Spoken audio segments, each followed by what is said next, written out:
Friends, இப்போ வெங்காயம் இது வந்து தண்ணி சாறு வைக்க போகிறோம். இதில் வந்து வெறும் தண்ணி, அரிசி கழுவின தண்ணியில் தான் போடணும்.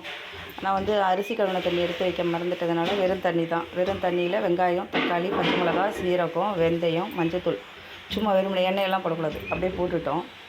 போட்டுட்டு இந்த மணத்தக்காளி கீரை கழுவி கட் பண்ணி வச்சுருக்கோம். முருங்கைக்கீரை உருவி வச்சுருக்கோம். தேங்காய் பெருஞ்சீரகம் அரைச்சி வச்சுருக்கோம். இது எப்படி செய்கிறதுன்னு அப்படியே தூக்கி இதை அடுப்பில் வச்சு நல்லா கொதிக்க வச்சு, நல்லா கொதிச்சதுக்கப்புறம் தேங்காய் பெருஞ்சீரகத்தை ஊற்றி, அதுக்கப்புறம் இந்த கீரையெல்லாம் போட்டு இறக்கிட வேண்டியதுதான். தேவையான அளவுக்கு இதில் உப்பு போட்டுக்க வேண்டியது. அப்போ போட்டு இதை அடுப்பில் வைப்போம்.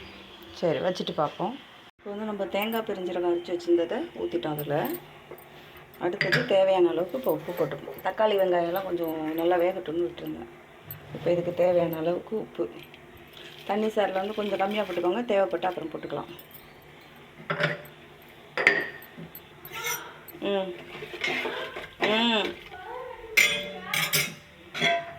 சரி, கொதிக்கட்டும். பாருங்கள், தேங்காய் பெருஞ்சீரகம் அரைச்சி ஊற்றினோம்ல, அது நல்லா கொதிக்குது. இப்போ கீரையை போட்டுவிடுவோம். இப்போ வந்து நம்ம ஃபஸ்ட்டு இது எதுக்காக பெரிய பாத்திரமாக வச்சுருக்கேன்னா, இந்த மாதிரி பொங்கி வருது பாருங்கள், இந்த மாதிரி வரும் தான் பெரிய பாத்திரம். இப்போ மணத்தக்காளி கீரை போட்டிருக்கோம். போட்டுட்டு இது வந்து வயிறு புண்ணு, அல்சருக்கு அவ்வளோ நல்லது. இந்த கீரையை தொட்டுக்கிட்டே நான்லாம் சாப்பிட்ருவேன்.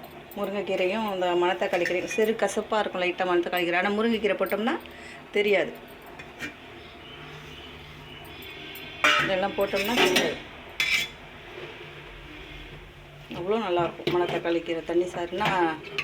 நல்லா எல்லாம் நான்வெஜ் மாதிரி ரொம்ப ரசித்து ஆசைப்பட்டு சாப்பிடுவாங்க எங்கள் வீட்டில்.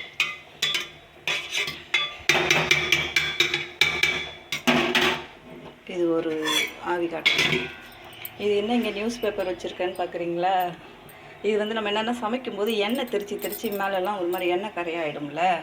அதனால் என்ன செய்வேன்னா நியூஸ் பேப்பர் அழகாக ஒட்டி வச்சுருவேன்.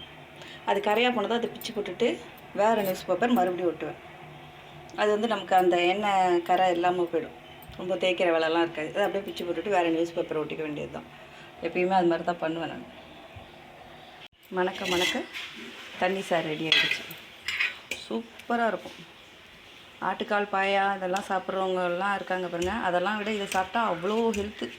இதில் வந்து மணத்தக்காளி கீரை இருக்குது, சீரகம் இருக்குது, வெந்தயம் இருக்குது, உங்களுக்கு தேங்காய் பெருஞ்சீரகம் அரைச்சி ஊற்றிருக்கோம்.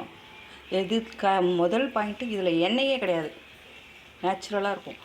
ரொம்ப உடம்புக்கு ஹெல்த்து. இதை சாப்பிட்டோம்னா வயிறு புண்ணெல்லாம் இது ஆகிடும். ரொம்ப கூலிங் ஆகும் உடம்பு, ஓவர் ஹீட் ஆகாமல் கூலிங் ஆகும். சரி, ஓகே ஃப்ரெண்ட்ஸ், பாருங்கள் எப்படின்னு. நல்லா சப்ஸ்கிரைப் பண்ணுங்கள், லைக் போடுங்க.